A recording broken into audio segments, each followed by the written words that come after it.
ഒരു ജനതയെ ആകെ കൊന്നൊടുക്കിയിട്ടും കലി തീരാതെ നിൽക്കുകയാണ് ബെഞ്ചമിൻ നെതന്യാഹുവിൻ്റെ ജൂത സൈന്യം.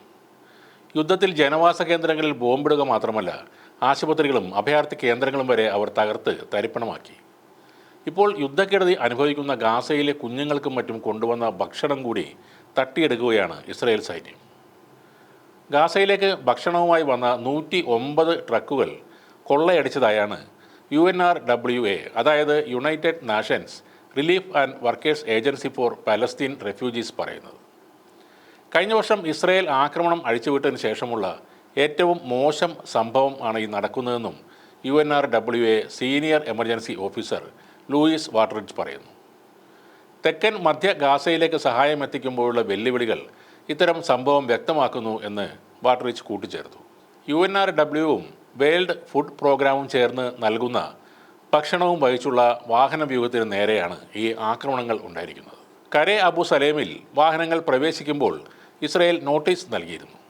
അതേസമയം ആരാണ് ഈ ട്രക്കുകൾ കൊള്ളയടിച്ചതെന്ന് UNRW വ്യക്തമായി ഇതുവരെ പറയുന്നുമില്ല.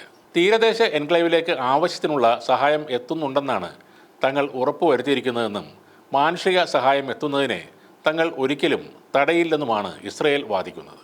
എന്നാൽ ഗാസയിലേക്കുള്ള സഹായങ്ങൾ കുറയുകയാണെന്ന് UN ഉദ്യോഗസ്ഥരും പറയുന്നുണ്ട്. ജബലിയ, ബെയ്ത്ത് ഹസൻ, ബെയ്ത്ത് ലഹിയ എന്നിവിടങ്ങളിലേക്ക് ഒരു മാസത്തിലേറെയായി ഭക്ഷണം കൊണ്ടുപോകാൻ അനുവാദമില്ല.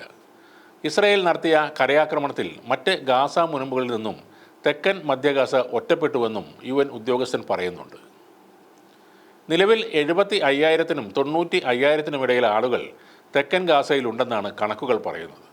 ഈ പ്രദേശങ്ങളിൽ ഇസ്രായേൽ ശക്തമായ ആക്രമണമാണ് അഴിച്ചുവിടുന്നത്. കഴിഞ്ഞ വർഷം സംഘർഷം ആരംഭിച്ചത് മുതൽ 43,922 പേരാണ് പലസ്തീനിൽ കൊല്ലപ്പെട്ടത്. ഇസ്രായേലിൽ 1,139 പേരും കൊല്ലപ്പെട്ടു.